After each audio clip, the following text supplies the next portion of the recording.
ಮತ್ತೆ ಮತ್ತೆ ಡಿಕೆ ಪಟ್ಟದ ತ್ಯಾಗದ ಬಗ್ಗೆ ಮಾತನಾಡ್ತಾ ಇರುವುದು ಯಾಕೆ? ನಿನ್ನೆ ಮತ್ತೆ ಅದೇ ತ್ಯಾಗದ ಬಗ್ಗೆ ಮಾತನಾಡಿದಂತಹ ಡಿಕೆ ಶಿವಕುಮಾರ್ ರಾಜ್ಯ ರಾಜಕಾರಣದಲ್ಲಿ ನವೆಂಬರ್ ಕ್ರಾಂತಿ ಚರ್ಚೆ ಕಿಚ್ಚಿ ದಗದಗ.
ಮತ್ತೆ ಡಿಕೆ ಪಟ್ಟದ ತ್ಯಾಗದ ಬಗ್ಗೆ ಮಾತನಾಡ್ತಾ ಇರೋದು ಯಾಕೆ? ನಿನ್ನೆ ಮತ್ತೆ ಅದೇ ತ್ಯಾಗದ ಬಗ್ಗೆ ಮಾತನಾಡಿರುವಂತಹ ಡಿಕೆ ಶಿವಕುಮಾರ್ ರಾಜಕಾರಣದಲ್ಲಿ ನವೆಂಬರ್ ಕ್ರಾಂತಿ ಚರ್ಚೆ ಕಿಚ್ಚಿದಾಗ ಚರ್ಚೆ ಮಧ್ಯವೇ ಕುತೂಹಲ ಕೆರಳಿಸಿದಂತಹ ಡಿಸಿಎಂ ಡಿಕೆ ಮಾತು, ಯಾವುದೇ ಫಂಕ್ಷನ್ ಹೋದ್ರೂ ಕೂಡ ಪಟ್ಟ ತ್ಯಾಗದ ಮಾತು ಯಾಕೆ?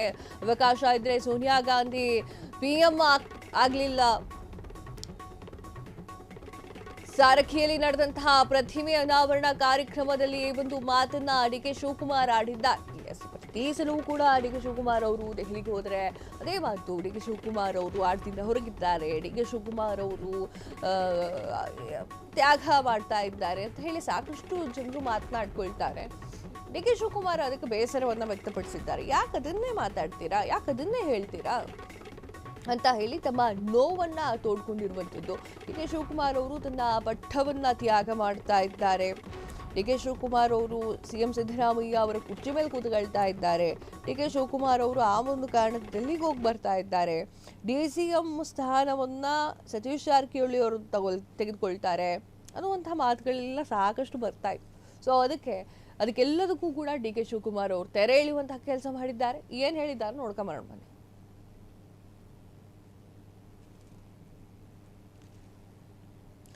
ಎಸ್, ಏನು ಹೇಳಿದ್ರು ಅಂತಂದ್ರೆ, ಯಾವುದೇ ಫಂಕ್ಷನ್ಗೆ ಹೋದ್ರೂ ಕೂಡ ಪಟ್ಟತ್ಯಾಗದ ಮಾತನ್ನ ಆಡ್ತಾ ಇದ್ದೀರಾ, ಯಾಕಾಗಿ ಈ ರೀತಿಯಾಗಿ ಮಾತನಾಡ್ತಿದ್ದೀರಾ? ಅವಕಾಶ ಇದ್ರೂ ಕೂಡ ಸೋನಿಯಾ ಗಾಂಧಿ ಪಿಎಂ ಆಗಲಿಲ್ಲ. ಸಾರಥಿಯಲ್ಲಿ ನಡೆದಂತಹ ಪ್ರತಿಮೆ ಅನಾವರಣದಲ್ಲಿ ಈ ಒಂದು ಮಾತುಗಳನ್ನ ಡಿಕೆ ಶಿವಕುಮಾರ್ ಅವರು ಆಡಿದ್ದಾರೆ. ಡಿಕೆ ಶಿವಕುಮಾರ್ ಅವರು ಪಟ್ಟತ್ಯಾಗ ಮಾಡಲಿಕ್ಕೆ ರೆಡಿ ಆಗಿದ್ದಾರೆ. ಡಿಕೆ ಶಿವಕುಮಾರ್ ಅವರ ಐಡಿಯಾಲಜಿ ಬೇರೆ ಇದೆ, ಡಿಕೆ ಶಿವಕುಮಾರ್ ಅವರು ಥಿಂಕಿಂಗ್ ಬೇರೆ ಇದೆ. ಸಿದ್ದರಾಮಯ್ಯ ಅವರ ಜಾಗದಲ್ಲಿ ಕೂತ್ಕೊಳ್ತಾ ಇದ್ದಾರೆ. ಡಿಸಿಎಂ ಸ್ಥಾನ ಬೇರೆ ಕಡೆಗೆ ಬೇರೆಯವ್ರಿಗೆ ಹೋಗ್ತಾ ಇದೆ.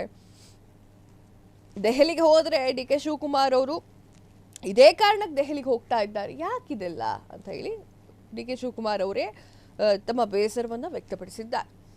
ನಾನು ಒಂದು ಕಾಂಗ್ರೆಸ್ ಪಕ್ಷದ ಅಧ್ಯಕ್ಷನಾಗಿ deputy chief minister next point ಪಕ್ಷದ ಅಧ್ಯಕ್ಷನಾಗಿ ನಿಮ್ಮ ಮುಂದೆ ನಿಂತಿದ್ದೇನೆ.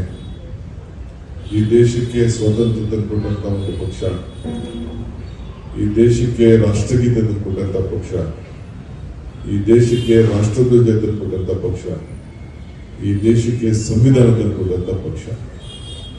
ಆ ಸಂವಿಧಾನದಲ್ಲಿ ನಾವೆಲ್ಲ ರಕ್ಷಣೆಯಿಂದ ನಾವೆಲ್ಲ ಬದುಕ್ತಾ ಇದ್ದೇವೆ.